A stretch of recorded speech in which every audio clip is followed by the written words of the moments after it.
ഇന്ന് ഗ്രീൻ പീസിന് ഇടാ കറി വെക്കണത്. അത് ഞാൻ വെള്ളത്തിലിട്ട് വെച്ചിട്ടുണ്ടായിരുന്നു രാത്രി.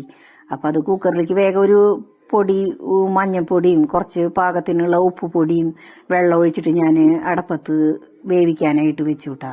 പിന്നെ ചപ്പാത്തി ഉണ്ടാക്കാൻ വേണ്ടിയിട്ട് കുറച്ച് ഗോതമ്പ് പൊടി എടുത്തു, അതിലേക്ക് പാകത്തിന് ഉപ്പ് പൊടി ഇട്ടു. പിന്നെ ഞാൻ കുറച്ച് വെളിച്ചെണ്ണ ഒഴിക്കൂട്ടാ. ഇളം ചൂടുവെള്ളം കൂടി ഒഴിച്ചിട്ടാണ് ഞാൻ ചപ്പാത്തി കുഴച്ച് വെക്കുക. അങ്ങനെ ചെയ്യുന്ന ചപ്പാത്തിക്ക് ടേസ്റ്റ് ഉണ്ട് കേട്ടാ. പിന്നെ ഞാൻ ചീഞ്ചിട്ടി അടപ്പത്ത് വെച്ച് കുറച്ച് ഇഞ്ചി, പച്ചമുളക്, വേപ്പില, സബോള എല്ലാം ഞാൻ ശരിയാക്കി വെച്ചിട്ടുണ്ടായിരുന്നു. അപ്പൊ അതൊക്കെ ഒന്ന് വാടി വരുമ്പോ പാകത്തിന് മസാല ഇട്ടിട്ട് കറി വെക്കാലോ. ഞാനിങ്ങനെ കേട്ടാ സാധാരണ കറി വെക്കണത്. ഇതാവുമ്പോ ബാക്കി വന്നു കഴിഞ്ഞാലും നമുക്ക് എടുക്കാം, ചോറിന് എടുക്കാം.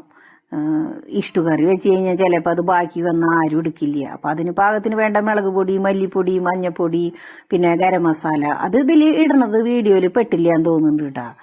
ഗരം മസാലയും കൂടി ഇട്ടിട്ടാണ് കേട്ടാ ഞാൻ കറി വെക്കണത്. അപ്പൊ ഇതൊന്ന് നന്നായി കുറുകി വരണ സമയത്ത് കുറച്ച് കുരുമുളകിന്റെ പൊടി ഇട്ട് കഴിഞ്ഞാൽ കറിക്ക് നല്ല ടേസ്റ്റ് ഉണ്ട് കേട്ടാ.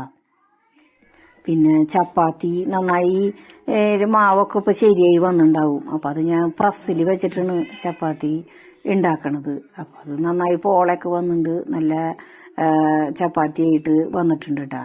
അപ്പൊ ഇന്നത്തെ വീഡിയോ ഇത്രയ്ക്കുള്ളൂ കേട്ടാ.